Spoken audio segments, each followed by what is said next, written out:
Bom, o que é uma família? Esse é o nosso encontro literário desse próximo mês e meio. Eu vou pedir que nós possamos, nesse momento, orar ao Senhor e dar início a essa aula de abordagem, aula introdutória desse livro e do conceito do livro. Hoje é uma aula que vai estar trazendo o conceito e bem menos do livro do que as demais aulas, tá bom? Antes de abrirmos textos bíblicos chaves, eu estou sem o meu Kindle aqui, então eu vou estar junto com vocês fazendo as leituras assim lateralmente. Mas por que estudarmos o que é uma família? Né? Qual é a importância disso? Nós estamos vindo de uma progressão de estudos que no início do ano discutiu doutrina, né? Ensinando o drama da doutrina. Foi um encontro com a compreensão teológica dentro do aspecto eclesiástico. Foi um momento muito bom. Nós tivemos a oportunidade de avançar na compreensão da Trindade e na encenação do drama da doutrina. Em seguida, caminhamos para alguns momentos com doutrinas fundamentais. Era um período de conexão, né? Nós tivemos adoção, vocês devem lembrar, né? Tivemos considerações sobre doutrinas fundamentais, perseverança. Em seguida, passamos para o livro do James K. Smith, Você é Aquilo que Você Ama. Foi um marco importante para a igreja se reposicionar no norte do seu coração. E ali, obviamente, o coração não é tratado como afetividade, mas como um núcleo de vontade, uma completude na volição humana, né? A visão agostiniana não é sobre afetividade, mas sobre tudo aquilo que te governa, né? Onde está o teu tesouro, vai estar o seu coração. Nesse mês e meio vamos estar tratando do que é família, progredindo então com o aspecto social da doutrina. Repare então que estamos caminhando socialmente na doutrina. A gente pegou a doutrina do ponto de vista bruto da palavra e foi caminhando e desenhando aspectos cada vez mais sociais. O que é uma família? É um livro que foi escrito aí já na fase de avó da Edith, né? Já como uma avó, ela escreve, ela é pressionada após muitas palestras sobre família, ela é pressionada pelos seus discípulos a falar: você tem que escrever um livro sobre família, porque o legado do que você está deixando é importante. Aqui nós temos a Edith e o Francis Schaeffer, que formavam um núcleo familiar que na década de 50 iniciou um trabalho missionário sem precedentes. A família havia sido abandonada pelos seus principais mantenedores, quando Schaeffer, ainda que em visita aos Estados Unidos, no retorno aos Estados Unidos, ele foi conversar com seus mantenedores e dizer qual era o erro da visão missionária naquela década de 50 e de que ele romperia com essa visão missionária que era distante das pessoas, que era distante dos principais dilemas, que era distante das discussões sobre a centralidade de Deus em cada aspecto da vida. Então Schaeffer, ao expor isso aos seus principais mantenedores, ele, um ministro da igreja presbiteriana, ele foi abandonado por quase todos eles. Ao retornar à Suíça, né, onde ele tem até hoje a sede do L'Abri, mas eu acho que foi vendida há pouco tempo a sede original do L'Abri, por alguns motivos que a gente pode discutir depois. Ele e sua esposa, no seu chalé, disseram: vamos orar a Deus para ver o que Deus tem para nos dar. Então as suas filhas, que naquela época já estavam ingressando na faculdade, discutiam ardorosamente com as pessoas da faculdade, a Sue, né, e a outra filha deles, sobre o fato de que a vida era algo muito mais profundo do que seus colegas nihilistas, existencialistas, gente sem motivo para viver, diziam. E uma das falas da filha de Schaeffer foi: olha, se você for lá em casa, meu pai vai te responder isso. Né? Não estava indo, não estava falando, mas o meu pai... Então, quando eles chegaram, alguns amigos da faculdade das filhas de Schaeffer, eles encontraram o Schaeffer, né, sua esposa, no ambiente familiar do chalé. E aí o que aconteceu? Ele realmente respondeu, né? O Francis respondeu a esses dilemas. Só que aquilo foi virando um processo, que foi crescendo em termos de relação, e o chalé começou a ser aberto para todas as pessoas que queriam passar por aquela localidade e não tinham onde se hospedar. e lá recebiam hospitalidade, amor, e a marca ministerial dos Schaeffers foi essa, é onde a gente vai, daqui a pouquinho já está iniciando. Então, na década de 50, indo para a década de 60, o Labrie se firmou como um polo missionário completamente distinto das demais abordagens, orientando a perspectiva cristã em uma vida de obra e uma vida de relação humana diretamente com o ser missionário. Isso não digo que sem precedentes, mas eu digo que isso era algo estranho às pessoas daquela época. Vocês estão abrindo sua casa para qualquer um. Isso era estranho. Então, eu vou passar aqui um breve histórico que o Voltemos ao Evangelho faz, de 9 aspectos distintivos. Alguns já devem ter lido sobre a vida de Edith Schaeffer, mas é importante ressaltar, né? Edith nasceu em Wenzhou, China, filha de missionários que estavam servindo na missão no interior da China. Além de seu nome em inglês, seus pais lhe deram o nome chinês de Meifu, que significa Bela Alegria. Em 26 de junho de 32, Edith compareceu a uma reunião em sua igreja liberal presbiteriana, onde o ministro unitariano fez o discurso: como eu sei que Jesus não é o Filho de Deus e como eu sei que a Bíblia não é a palavra de Deus. Olha o tema do discurso da palestra, né? E ela estava lá. Ela estava preparada para apresentar uma refutação, quando um rapaz levantou e disse: meu nome é Francis Schaeffer e eu quero dizer que eu sei que Jesus é o Filho de Deus e Ele é também meu Salvador. Após apresentar esse testemunho, Edith adicionou uma breve apologética à verdade bíblica. Os dois começaram a namorar e se casaram 3 anos depois. Um método diferente de se encontrar um casamento, né? Mas eu acho que é engraçado perceber, e talvez você não saiba, que Edith era intelectualizadíssima. Ela era muito profunda intelectualmente. Tanto é que o Schaeffer fala aquilo e quem refuta é ela depois, né? Para que seu marido Francis Schaeffer pudesse terminar o seminário, Edith costurou ternos masculinos e fez becas e vestidos de noiva para clientes particulares. Após 3 anos servindo um ministério pastoral ativo nos Estados Unidos, os Schaeffers mudaram-se com a família para a Suíça em 48 para ajudar a igreja em seus esforços de resistir ao liberalismo na teologia quanto ao existencialismo na cultura após a Segunda Guerra Mundial. Após a Segunda Guerra Mundial, houve um descrédito muito grande nas religiões. Afinal, depois de 2 guerras, onde Deus podia estar? Depois de tantas mortes, o que Deus podia responder, né?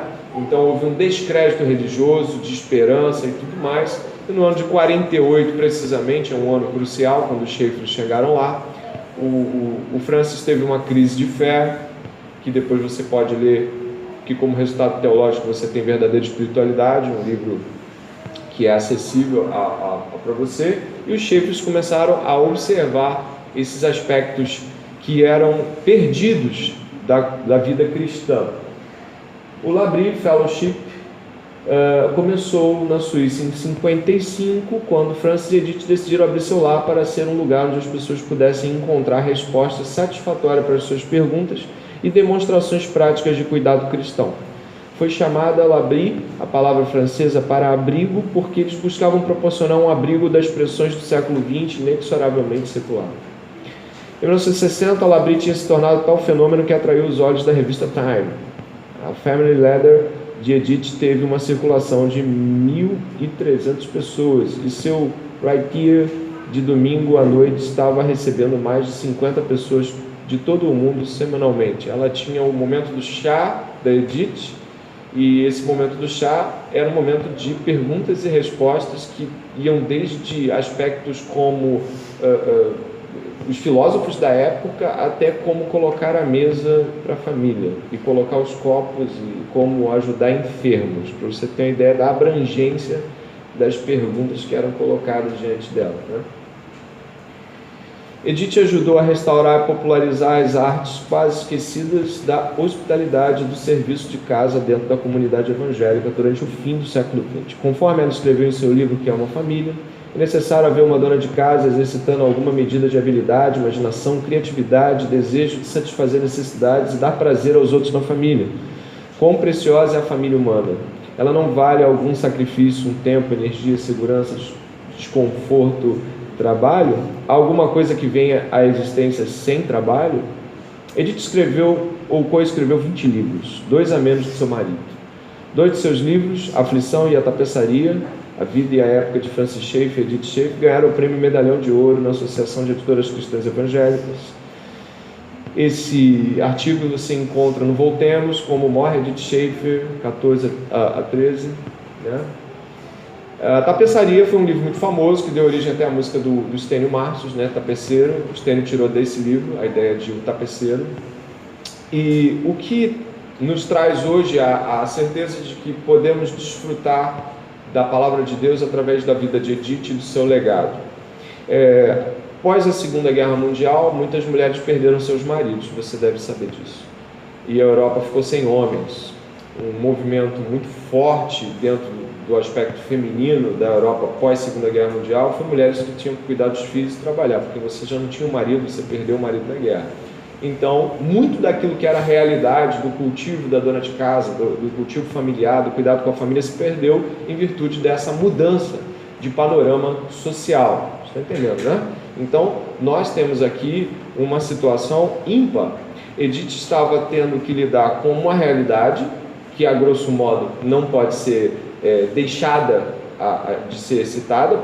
Sem um marido, você perde aspectos que você antes fazia, você não tinha mais tempo para fazer, mas essa cultura de mulheres sem marido pós-guerra gerou uma cultura de mulheres de crianças, de moças e rapazes que nasceram sem pai e cresceram sem pai. E obviamente havia uma cultura de esquecimento da hospitalidade, esquecimento do cuidado com a casa, esquecimento de ser uma dona de casa, ter prazer nisso e vivenciar essa relação profundamente, da edificadora do lar. Então Edith, apesar, ou diria assim, até não apesar, mas eu usaria a palavra seguinte: Edith, e enquanto intelectualizada o suficiente para perceber, fez um resgate teológico, feminino, biblístico ali, trazendo essa roupagem da hospitalidade, do serviço de casa, dentro de uma perspectiva cristã, dentro de um resgate teológico cristão. E eu gostaria de começar hoje com você, nessa breve abordagem, sobre o princípio ativo que os Schaeffers acreditavam ser o motor propulsor do Labri, que é a hospitalidade. A hospitalidade era o princípio a qual Edith, na sua frase, disse assim: como o Labri pode ser definido, né? Como é que ela definiria o Labri?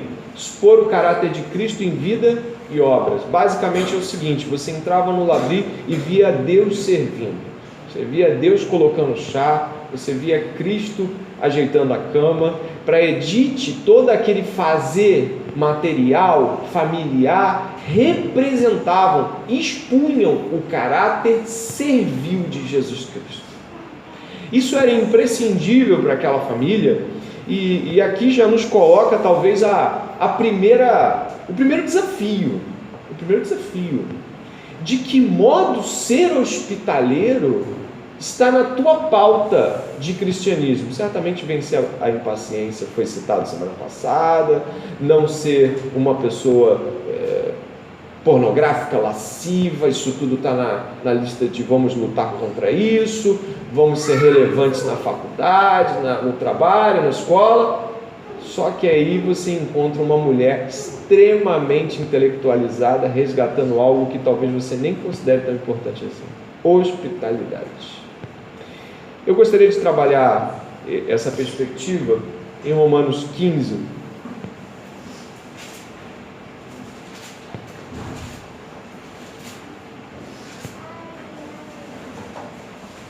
Como você sabe, o livro de Romanos, ele tem algumas subdivisões. A primeira vai do capítulo 1 até o verso 17, até o verso 1 a 17, a primeira subdivisão de Romanos, que vai tratar da introdução do próprio livro. O verso 18 do capítulo 1 em diante segue com um escopo doutrinário muito conciso, muito profundo, que vai até o capítulo 11, verso 36, que é onde termina: porque dele, por ele, para ele são todas as coisas. E o capítulo 12, ele entra no aspecto de como esse culto racional vai ser desenvolvido socialmente. Então o capítulo 12 de Romanos vai introduzir o aspecto do culto em relação ao próximo e de que modo eu cultuo a Deus quando sirvo o próximo, sirvo as pessoas. O capítulo 15, que você vai ler agora, é um capítulo completamente dedicado a essa relação com o próximo. Diz assim a palavra do Senhor em Romanos capítulo 15, verso 1. Ora, nós que somos fortes na fé, temos de fazer o quê? Suportar a debilidade dos fracos. Completa essa frase. Não agradar a nós mesmos. Obrigado. Portanto, cada um de nós agrade ao próximo no que é bom para edificação. Porque também Cristo não agradou a si mesmo. Pelo contrário, como está escrito, os insultos do que te insultavam caíram sobre mim. Pois tudo o que no passado foi escrito, para o nosso ensino foi escrito, a fim de que pela paciência e pela consolação das Escrituras tenhamos esperança. Ora, o Deus da paciência e da consolação lhes conceda o mesmo modo de pensar de uns com os outros, segundo Cristo Jesus, para que vocês, unânimes, em uma só voz, glorifiquem o Deus e Pai do nosso Senhor Jesus Cristo. Portanto, eu gostaria que você lesse comigo. Acolham uns aos outros, como também Cristo acolheu vocês para a glória de Deus. Que coisa interessante esse trecho. Nós temos aqui uma perspectiva que começa dizendo: você que entendeu, você que é forte no sentido de ter compreendido e ter se alimentado de tal doutrina, agora você vai suportar, você vai cuidar de quem não entendeu. Você vai agir não a favor do seu interesse, mas a favor do interesse do outro, do próximo. Você vai na direção daquelas pessoas que ainda não entenderam o que você entendeu e você vai suportá-las, você vai tratá-las, você vai cuidá-las. E vai dizendo que o verso 3 dá como base o fato de que Jesus insultado foi e ainda assim não retrocedeu. Quando Jesus estava sendo insultado diante das acusações mais miseráveis que fizeram a ele, Jesus tinha consciência de que estava salvando pessoas. Ele tinha consciência de que ele estava sendo rejeitado sem nenhum motivo de pecado.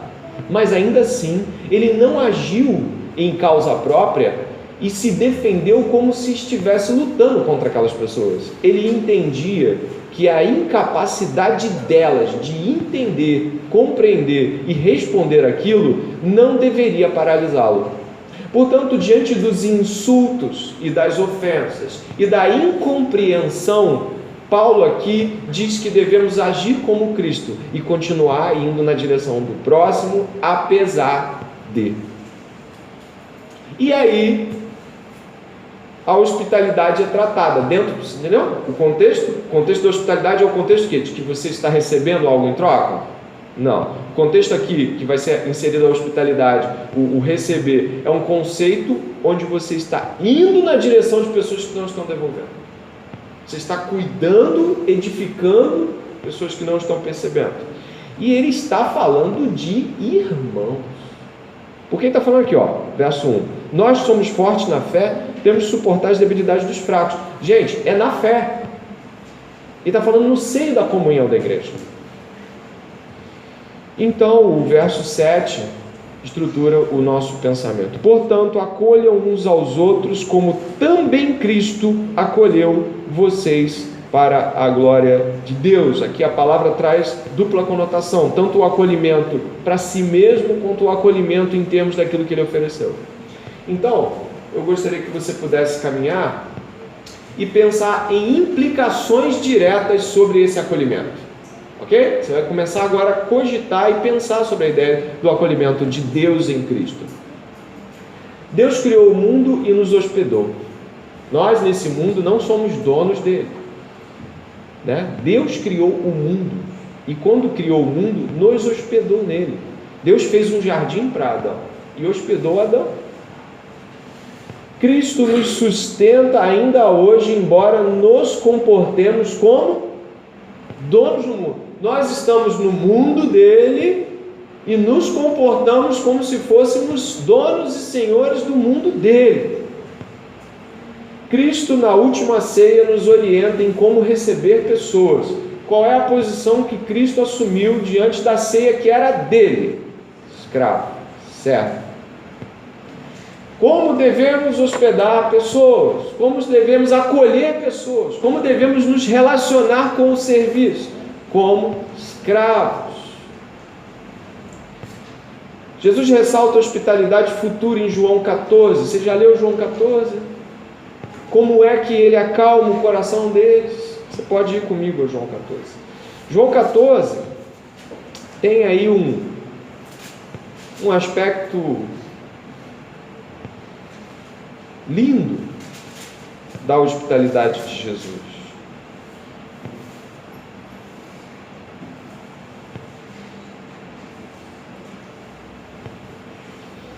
Eles estão muito preocupados. Jesus acabara de dizer que um traidor colocaria tudo a risco. Pedro, tentando dizer que era quem ele era, né? Ele é avisado de que Satanás vai moê-lo.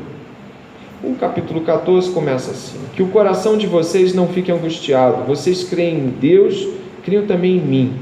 Na casa do meu pai há muitas moradas. Se não fosse assim, eu já lhes teria dito, pois eu vou preparar um lugar para vocês. Que linda a informação de Jesus nos preparando a hospedagem futura. Agora pense, por favor. Pense.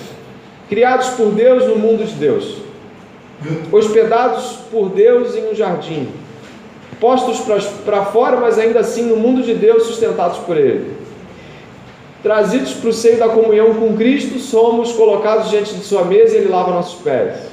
Angustiados com o fato de que Ele está indo, Ele fala: fica tranquilo, vou preparar-vos lugar. Que maravilha!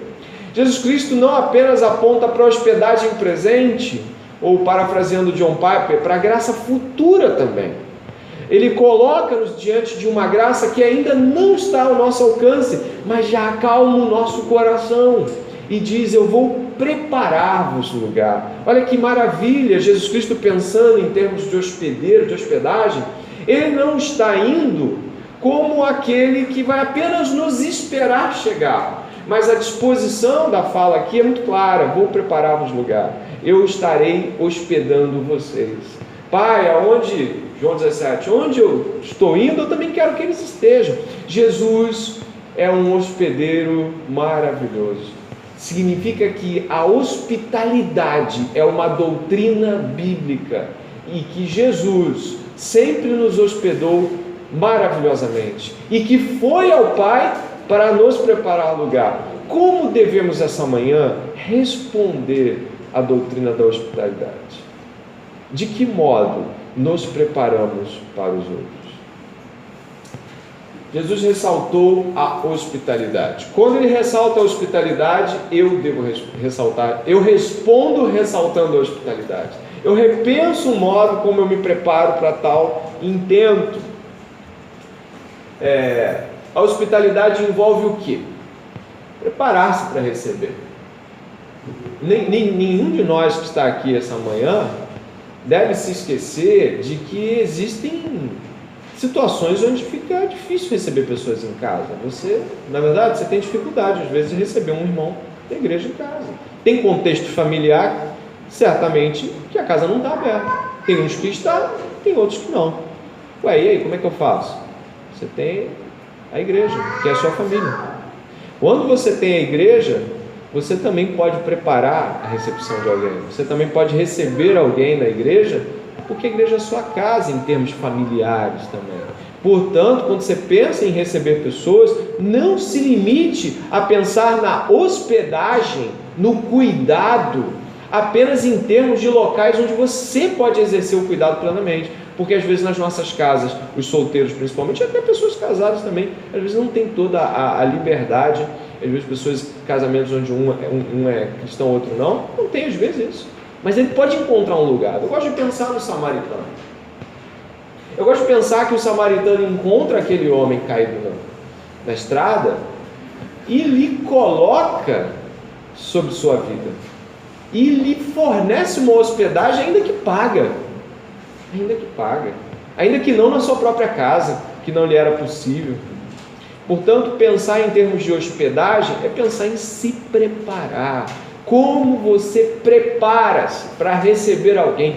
Você se prepara como se tivesse posto a servi-lo? Ou é alguma coisa de... Não, vem aí que a gente vê. Quanto tempo você gasta pensando em tal preparação? Suportar a diferença dos que recebemos e de como interagem com o ambiente que chamamos de lar. Um dos aspectos, eu acho que interessantes, que Cristo nos propõe ao tratar de hospitalidade, é justamente o fato de que receber pessoas é receber pessoas diferentes, personalidades diferentes, modos de fazer coisas simples, completamente diferentes. Isso você vai ver daqui a pouco em trechos do livro, né? Falas da própria Edith, vai exercitar uma série de virtudes do fruto do Espírito que você jamais conseguiria se não hospedasse alguém na sua casa, ou não hospedasse alguém na sua vida, né? Servir como escravos, como se nossa casa fosse a casa de quem recebemos. Olha que interessante. Quando você hospeda alguém em sua casa, traz para o ambiente da sua igreja, você serve essa pessoa como se ela fosse de fato a senhora e você o escravo? Seu comportamento diante do serviço ao outro é um comportamento de quem está concedendo um privilégio no ar de olha o que eu estou fazendo por você, ou uma consciência de que poderia fazer mais? Você se comporta como se estivesse concedendo uma dádiva, ou se comporta numa compreensão de que se eu me preparasse mais ainda podia ser melhor? Qual é o tipo de aproximação que você tem com o serviço prestado? O serviço prestado dentro do cristianismo precisa ser um serviço com qualificação de escravo para Senhor. Nós somos escravos daqueles que servimos, e Jesus disse claramente isso naquela disputa diante da ceia, de que no céu o menor é o maior. Jesus inverte a hierarquia do mundo para isso. Lucas 14, e eu peço que você abra na nossa versão usual, vai avançar. Vanessa Belmonte, que é obreira do Labri Brasil, tem uma palestra sobre hospitalidade. Vanessa Belmonte ressalta de que a família Schaefer acreditava que a verdadeira hospitalidade deveria ser aplicada a pessoas que não seriam recebidas por mais ninguém, ou pelo menos a pessoas que não entendiam a doutrina do amor, da bondade de Deus, da compaixão de Deus. Logo, Edith fazia muita questão de que todos que viessem até o Labri pudessem ser recepcionados com extremo amor, ainda que fossem desconhecidos, ainda que fossem até pessoas inimigas do próprio trabalho. O capítulo 14, precisamente ali do 12 em diante, vai trabalhar algumas condições sobre isso. Jesus está ali, né, numa situação que envolve fariseus, né? Jesus está indo na casa de um deles. O capítulo 14 começa dizendo isso, se você puder olhar o verso 1. Num sábado, ao entrar Jesus na casa de um dos principais fariseus para tomar uma refeição, eles o estavam observando, e eis que diante deles se achava um homem hidrópico. Então Jesus, dirigindo-se aos intérpretes da lei e aos fariseus, perguntou: é ou não é lícito curar no sábado? Então Jesus entra num debate ali, ou numa situação de conflito, uma situação de polêmica. Mas a questão se envolve depois em pessoas querendo sentar-se mais próximo do dono da festa, ou dono do banquete, né? E Jesus vai questionar isso. Verso 12. Depois Jesus disse ao que havia convidado: quando você der um jantar ou uma ceia, não convide os seus amigos, nem os seus irmãos, nem os seus parentes, nem os vizinhos ricos, para não acontecer que eles retribuam o convite e você seja recompensado. Pelo contrário, ao dar um banquete, convide os pobres, os aleijados, os cegos, os coxos, e você será bem-aventurado, pelo fato de não terem eles com que recompensá-lo. A sua recompensa você receberá na ressurreição dos justos. E depois Jesus emenda, e eu não vou ler, mas ele emenda o discurso do banquete celestial, as bodas, né? Interessante que ele está apontando para algo lá na frente, dizendo assim: olha, lá na minha mesa ninguém merecia. Quando você estiver na minha mesa, no banquete celestial, você vai lembrar que não merecia estar aqui, de que eu escolhi os cegos, os coxos, os piores para colocar diante da minha mesa. Que profundo aspecto teológico Jesus nos traz aqui sobre a hospitalidade. Eu não sei se você percebeu, mas ele dirigiu esse discurso ao dono da casa. Você leu isso aí?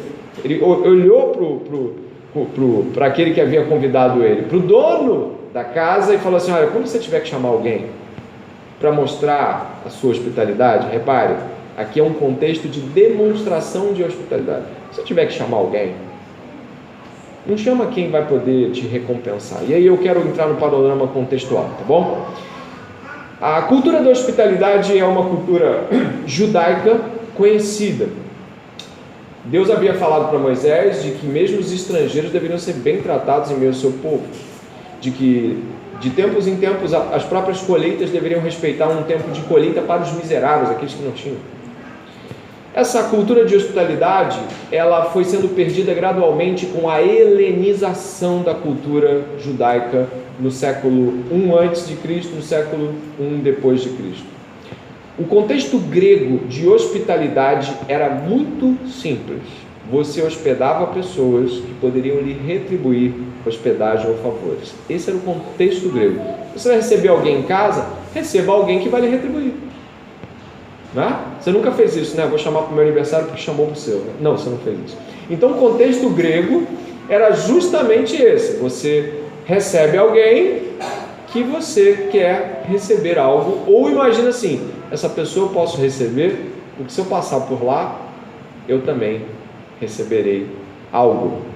O grego não gastava tempo com hospitalidade que não pudesse ser trocada. Então Jesus aqui está batendo em cima de um contexto. Agora entendeu melhor? Batendo em cima de um contexto onde as pessoas haviam perdido o princípio ativo da hospitalidade que os hebreus tinham recebido da lei do Senhor. E Jesus vai bater nessa tecla com mais força ainda. Ué, mas por quê? Repare que ele vai incluir pobres, aleijados, coxos e cegos. Pessoas que muitas vezes eram taxadas como amaldiçoadas, ou mesmo que haviam recebido o pecado herdado. Jesus está trabalhando aqui não é causa social, meramente dizendo, como se Jesus estivesse aqui politizando a coisa. Jesus está dizendo que os indignos, da maneira mais brutal, devem ter o privilégio da mesa dos santos, porque esse privilégio, ele aponta para aquilo que eu e você teremos lá em cima. Logo, nós olhamos para aqueles que aparentemente estão fora do nosso contexto de troca daquilo que a gente pode receber, e a gente olha para fora disso e vê assim: quem não está recebendo hospedagem, comunhão e amor, que pode vir a receber hospedagem, comunhão e amor na minha vida? Quem pode ver o que Deus está preparando lá, aqui? Quem é que pode, está entendendo? Quem é que pode ter esse vislumbre do banquete?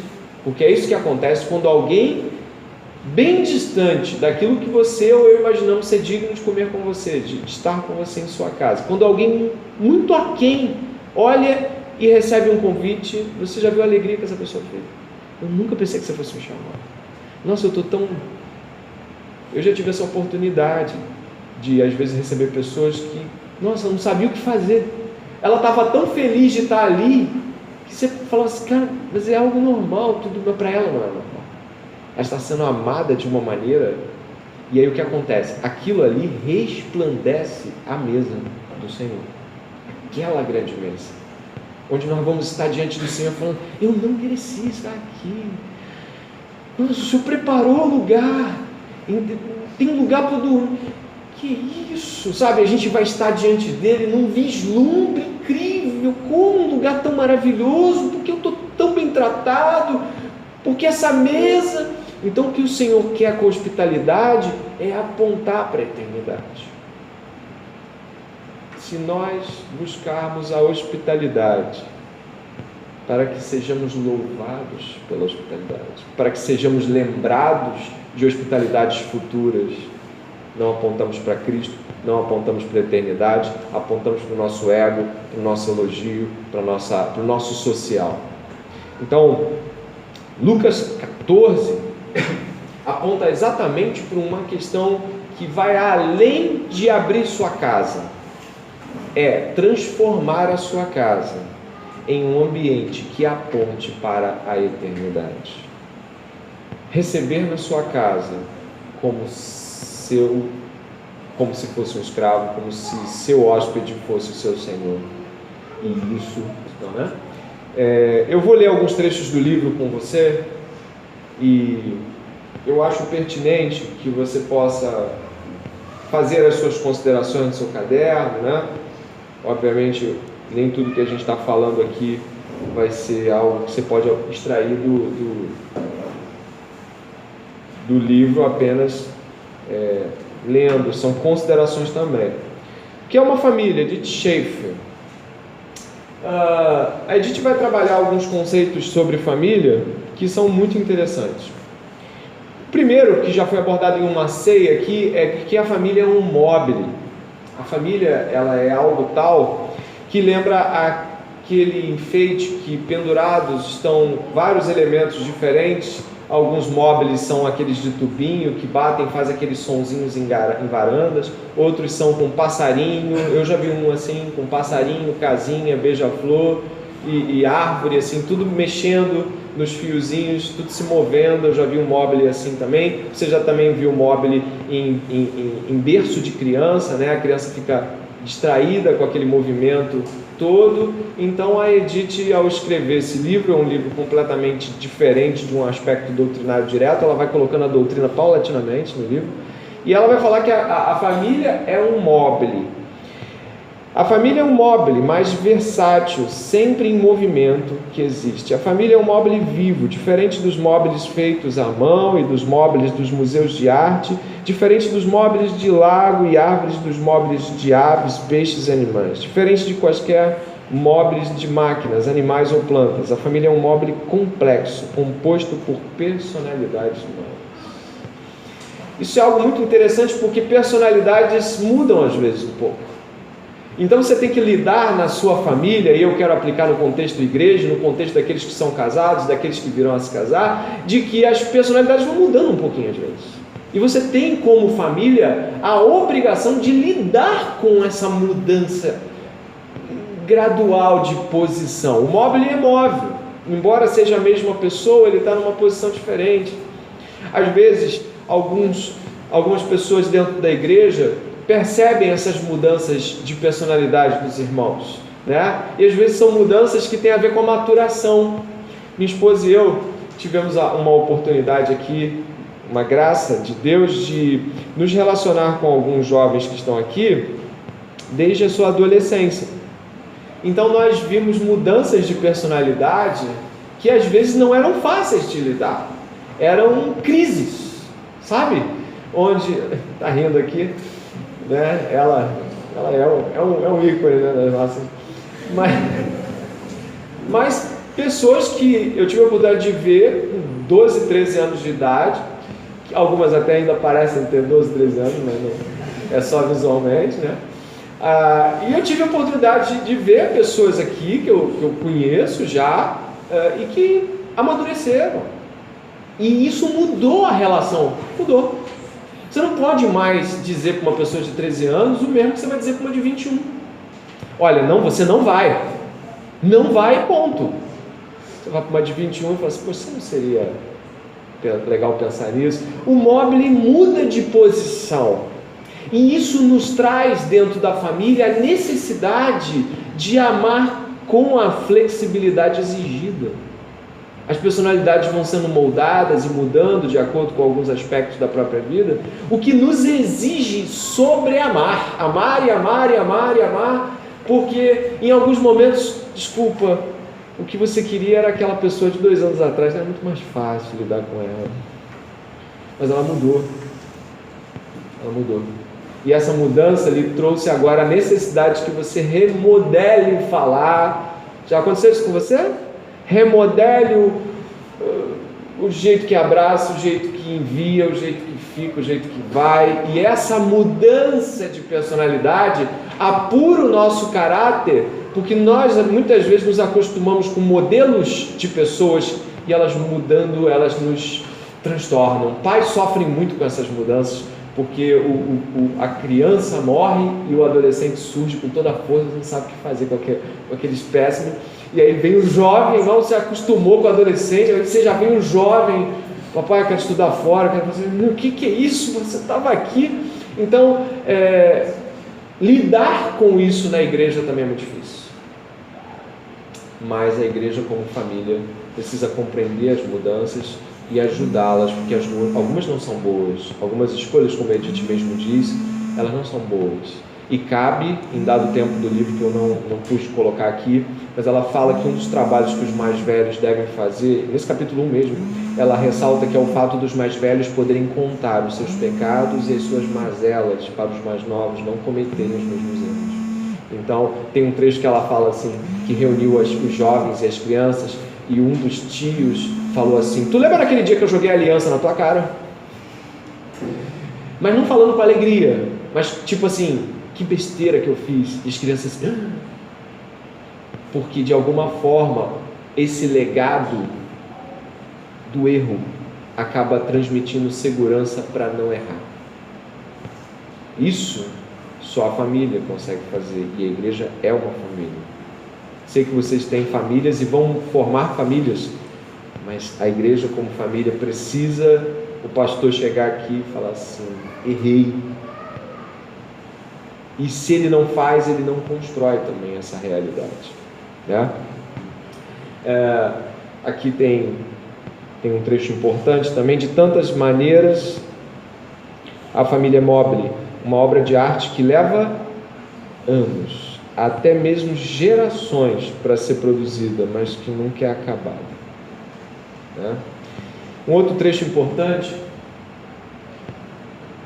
um pouco mais à frente, trata de reunião de família.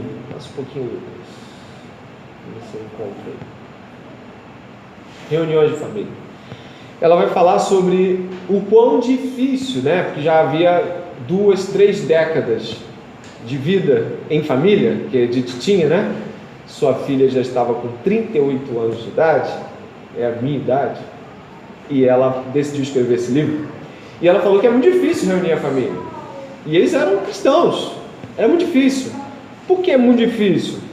Porque leva tempo até que você estruture nas pessoas uma consciência de família.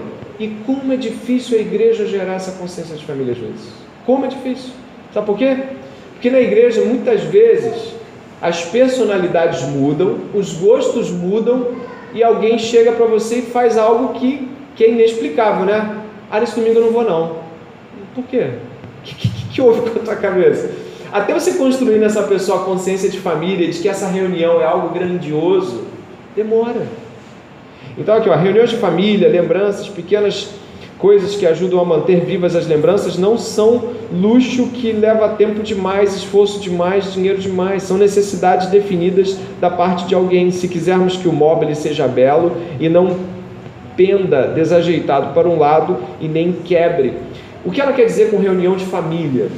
Ela aqui está falando da família dela, mas ela aponta para o seio da igreja para dizer o seguinte: vai levar muito tempo até que a igreja tenha consciência de que deve estar junta.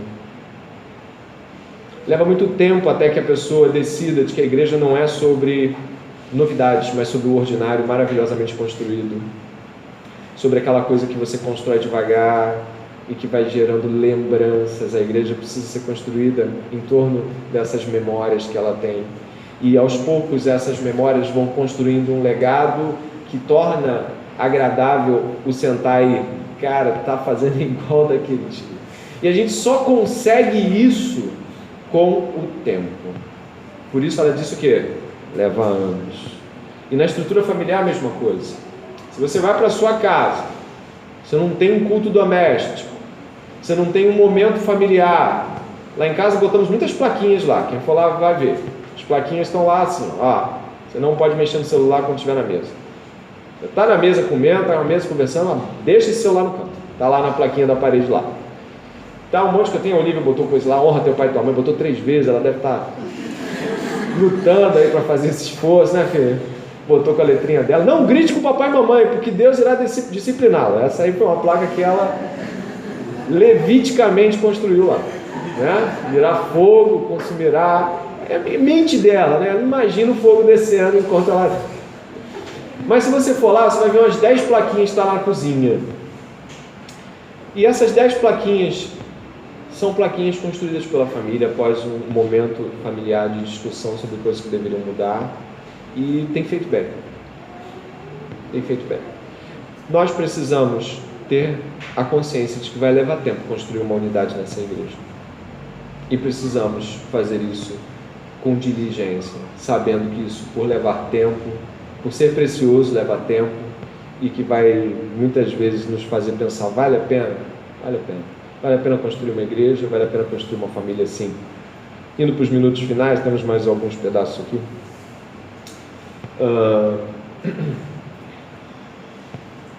Você não vai encontrar um preparado instantâneo para viver a realidade de demonstrar amor, quer na família pessoal, quer na família maior dos filhos do Senhor, né? Ela chama assim a igreja.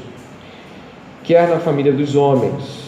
Demonstrar amor com profundidade e concretude ocorre na sucessão de eventos que nos são dados. Olha essa conexão que você conhece, né? Tribulação, paciência, experiência, esperança. Poderia repetir? Tribulação, paciência, experiência, esperança. Obrigado. Coisas difíceis.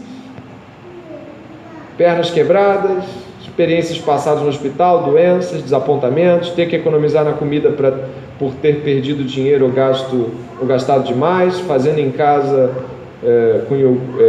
seu iogurte e queijo, economizando de maneiras criativas, encontrando incompreensão, ataque dos de fora, passar por inundações e avalanches, acidentes de carro, ter a casa destruída por um incêndio, acusações maldosas e inverdades lançadas por outros, ou lançadas contra um dos membros da família. Todo tipo de tribulação. Isso é uma realidade e isso nos forja. Mais um ponto importante aí, esse encontro, né? Ela fala nesse primeiro capítulo do grande encontro de família dos Schaeffers, né? Das filhas, dos netos e ela e seu marido, e ao falar sobre esse encontro, ela evidencia alguns aspectos. Ela diz assim: esse encontro de família não ocorreu porque as pessoas são perfeitas, nem porque havia relacionamentos perfeitos a cada momento de todos os dias, nem porque sempre tomamos as decisões certas, nem porque tínhamos disposição calma e perfeita e personalidade de fácil convivência. Existe uma longa sucessão de erros e pecados, perdão pedido e concedido, problemas e sentimentos de desesperança, desânimo a ponto de desistir, duras lições de aprendizado e renovado aprendizado um com o outro. Os mais velhos aprendem com os mais jovens e vice-versa. A Bíblia nos diz, e não somente isso, mas também nos gloriamos nas próprias tribulações, sabendo que a tribulação produz perseverança. Não venha me dizer que você vem para cá sempre cheio de vontade, porque o dia que você fizer isso, você vai ter que pedir perdão logo em seguida, pela grande mentira que você contou. Mas por ser uma família, a igreja é suficientemente amadurecida em Deus para conhecer que não é sobre vir aqui desejando sempre vir, mas você já veio aqui querendo vir. Muitas vezes você veio aqui querendo fugir daqui. Fugir de ter que pedir perdão, fugir de ter que encontrar aquela pessoa com quem você se desentendeu naquela semana, fugir de ser desafiado por uma palavra que você não queria ouvir, fugir porque pecou, fugir porque está desanimado. Já veio para cá pensando assim: eu não vou, estou desanimado? A minha semana foi um desânimo? Você já... A irmã, ele está acenando com sim. Puxa vida, eu não sei nem se eu sou salvo, porque do jeito que eu vivo... Essa é a dimensão da família. É por isso que Deus, ao invés de montar um clube, Ele montou uma família. E é por isso que estamos aqui essa manhã, por sermos família. por entendermos as crises, os desafios, os desapontamentos, a necessidade contínua de pedir perdão, a necessidade de levantar e encorajar, ministérios de encorajamento. Não, você vai conseguir sim. Aí no outro dia eu estou assim, não, agora sou eu. Você vai conseguir sim. Aí é o outro, meu Deus, não para. Vamos que tu vai. Não é? Parece um mobile. Está girando, e aquele que hoje encorajava precisa ser o quê? Encorajado. E não é assim? Bateu um vento, né? Como é que o mobile se movimenta? Tem um vento, e esse vento mudou a posição. Aquele que exortava agora é exortado. Aquele que teve que cobrar a disciplina pelo pecado agora é cobrado pelo pecado que cometeu. É assim uma família. Concluindo,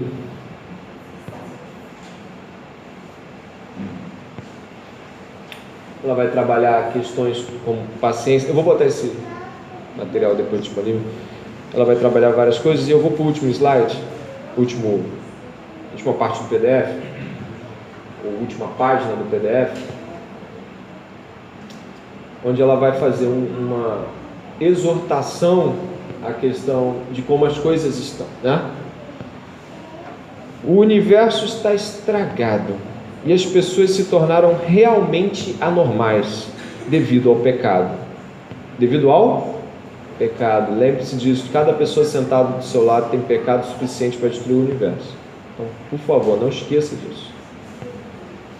Não existe a possibilidade de haver bons relacionamentos, nem mesmo em um agrupamento repleto de bons relacionamentos na estrutura de uma família, caso as pessoas não compreendam que isso é formado a partir de tempo, paciência, tempos difíceis, trabalho altruísta, uma variedade de sacrifícios e planejamento para garantir lembranças de beleza salpicada por todas as dificuldades.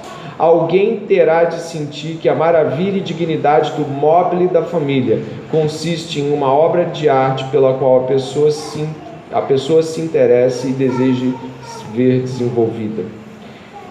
Portanto, nessa manhã, você que ouviu tudo isso, e aí eu dou espaço aqui para fala, logo em seguida a minha, quero ouvi-lo, né? A gente está em família, quero ouvir o que foi significativo. Mas eu quero que você seja exortado quanto à hospitalidade, ou seja, quanto a prestar serviço a outros, hospedando em sua vida. Às vezes você não tem uma casa ainda, mas você tem uma vida para hospedar. Discipular é hospedar pessoas em sua vida. Eu peço que você reconsidere o modo como tem vivido, para que você possa hospedar pessoas em sua vida, em sua casa, em suas futuras famílias. Que você considere se a pessoa com quem você quer se casar, ou mesmo a pessoa que vai se apresentar como uma opção de casamento, é uma pessoa que está diligentemente preocupada com a hospedagem. Ah, mas ela não está. Pergunte, exorte. Pessoas que não estão aqui ainda podem se chegar a se tornar noivos, noivas, e pessoas que vão ser exortados. Ninguém é pronto. A Edith está o tempo todo ressaltando isso. Não é sobre gente pronta, é sobre gente que deseja ver esse mobile. Portanto, hospedem como Cristo nos hospedou e nos prepara lugar. E 2, a família ainda está sendo preparada e nunca vai ser acabada, mas ela pode melhorar se as personalidades envolvidas compreenderem a natureza das mudanças. Se as personalidades que estão mudando compreendam que nem sempre a mudança de personalidade ela é boa. Ela às vezes precisa retroceder porque ela foi uma mudança negativa de personalidade. E que nós, compreendendo que somos uma família em Deus e que formamos a partir da família de Deus outras famílias, nós possamos ter essa diligência que Edith nos exorta, e que hoje tenha sido um momento nessa manhã de caramba, eu entendi umas coisas aí que não estavam ainda no meu quadro. Amém?